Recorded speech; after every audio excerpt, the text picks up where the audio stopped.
Hey everybody, so in this video I wanted to talk about one common mistake that I see students make when it comes to the idea or the ability to focus on the MCAT. So one of the most common complaints in general that I hear from students is that they're having trouble focusing on the MCAT, especially when it comes to, for example, the cars section. They kind of sit down and they stare at the passage for a while, and then their brain just doesn't really want to read the passage or doesn't want to focus on the passage. And this trouble focusing can apply to other sections on the MCAT as well. And oftentimes this comes both when you're prepping and also when you're taking the actual exam. So when it comes to the actual exam or taking practice exams, you kind of sit down and you look at the questions and your brain just, it kind of goes in one ear out the other, so to speak. And you have trouble focusing on the test questions. And then when it comes to prep, you kind of you're sitting and you're trying to force your brain to, to study the material or to study whatever you need to study, and your brain just doesn't want to do it. Now, the first thing I should say is that this is a very normal thing, right? The MCAT is not an easy test, and it requires a lot of mental focus. And so the idea that, your brain is not going to always be in a mood to, really sit and put 100% of its focus on the exam or on studying for the exam, that's a very normal thing. But there are a few things that you can do that I would recommend to really help yourself be able to focus when you're studying and when you're actually taking the exam. And in this video, I'm going to concentrate on one particular point, and that's the mistake that I see students make outside of when they're studying for the exam. And the basic point here is that it's going to be really hard for you to sit and focus on the exam when it's time to study, when the time that you spend not studying or the time that you spend taking a break, you spend kind of doing something like scrolling on your phone or watching short form videos on your phone. There's been a lot of discussion and a lot of research recently that shows that watching short form video content in particular, but also just generally kind of doom scrolling on your phone, really saps your ability to focus in other contexts. And just anecdotally, I think I've noticed that myself, and lots of other people have also noticed that if you spend a while scrolling on your phone, and particularly watching short form video, you find it harder to focus on the work that you have to do. And so my basic recommendation is that when you are not studying for the MCAT, try and fill your time with something other than scrolling on your phone. If you can, try and deactivate social media, in particular TikTok, YouTube, and Instagram, and really anything where you're kind of doom scrolling. And try and replace that time that you would have spent doing that with other time that you can enjoy. And so there are a couple of things that you can do with that time, I would say. I would say number one, try and replace that time with some physical activity.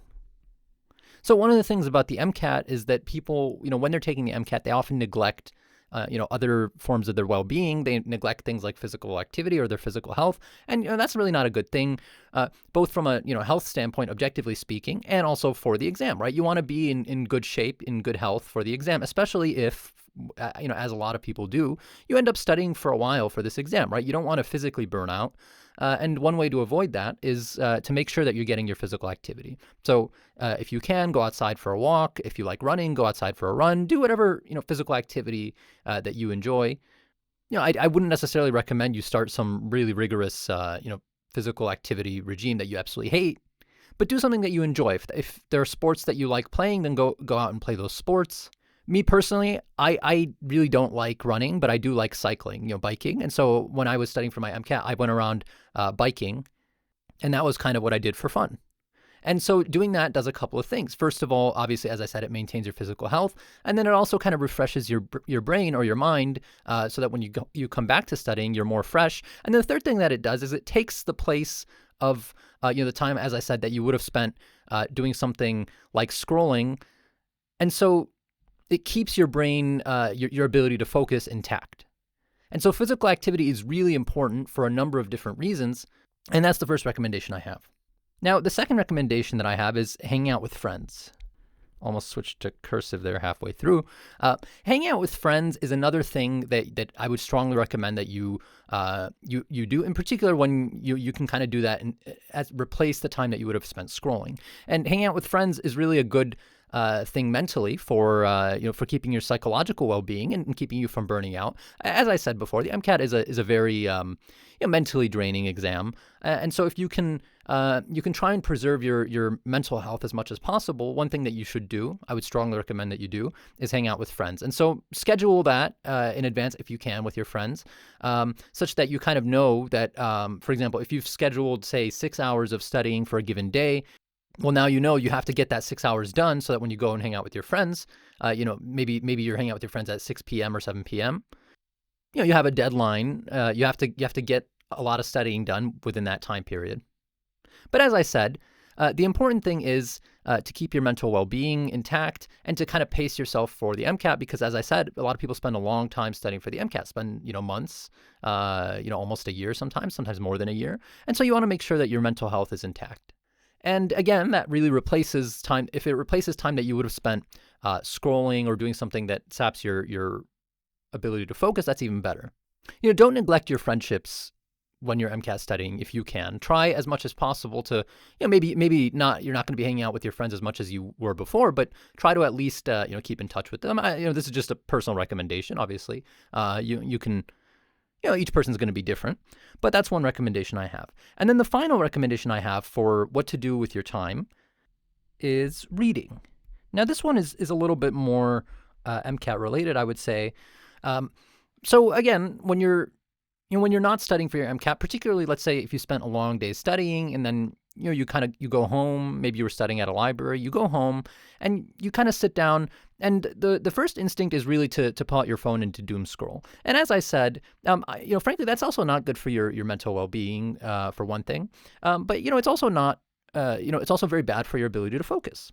And it just so happens that reading is a really, really great way to train your brain to start focusing when it comes to the MCAT. Now, I don't recommend, it's up to you what you want to read specifically, but I don't recommend trying to force your brain to read, dense nonfiction books, unless that's what you typically enjoy reading anyway. One of the things that I did when I was MCAT studying is I went back to a lot of the old, young adult books that I used to like as a kid.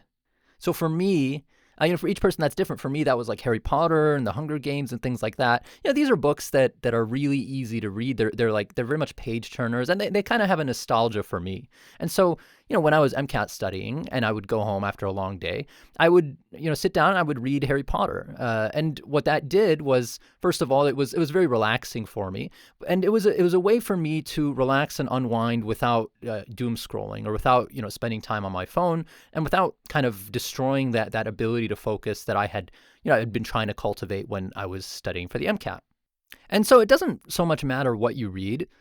What really matters is that you do try and get some reading in, and don't treat it like, try not to treat it as a chore. Try not to force yourself to read the most beneficial stuff, the stuff that's most similar to MCAT passages. Read whatever you want. As I said, it's good for a number of reasons. One of which is that it really substitutes for time that you would have spent doom scrolling, and then it's also good because it's if it's something that you enjoy and that kind of relaxes you. This is very much my strongest recommendation, and really kind of the secret recommendation that I have for how to do better on cars and how to keep your brain sharp when you're not studying. So if you have any specific recommendations about this point, specific books that you recommend, let me know. Let us know in the comments below. Although I do think that a lot of that is personally subjective. It depends on what you personally, whatever personally you enjoy. And so some of that is subjective. But if maybe you don't have books that you used to read as a kid, or you don't have the type of thing that I'm talking about, look for recommendations from other people. Other people are always happy to recommend these types of things to you. And if you've already taken the MCAT, let me know, if you did any of these things. And again, this is a slightly different type of video, but very much important. Ultimately, I do think that the time that you're not actually studying is very important. People often neglect, that time. They think that as long as they get their, 6 hours of studying in, it doesn't matter what they do with the rest of their time. And, that sort of neglects the fact that what you do with the rest of your time can affect the quality of your studying time. But again, try to do things that you enjoy. That's kind of the fundamental theme that I'm talking about here, which is try to find things that you enjoy, but that also kind of cultivate that ability to focus for the MCAT. So again, let me know in the comments below what you think, and thank you for watching.